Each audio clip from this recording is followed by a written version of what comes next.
Comment se fait-il que Dieu est trois? Est-ce que c'est possible? Vous voyez, pour les chrétiens, si Dieu n'était pas trois, il ne serait pas amour. Parce que la révélation chrétienne, c'est que Dieu en lui-même, dans sa nature, est amour.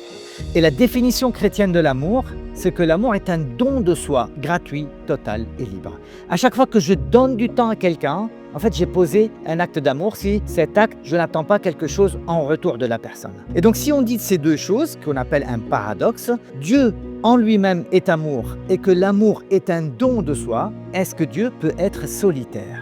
Eh bien non, parce qu'il est minimum deux. Le Père, qu'on appelle le Père, celui qui est la source de toute chose, et le Fils qui reçoit toute chose du Père. Voyez, mais pourquoi trois? Si le Père veut tout donner au Fils, il faudrait que le don en lui-même devienne distinct du Père. Parce que s'il donne quelque chose qu'il retient, ce ne sera plus un don total. Et donc, pour que le Père puisse tout donner au Fils, le don qui est de lui-même doit devenir autre que le Père et autre que le Fils. Et ce don, on l'appelle l'Esprit Saint.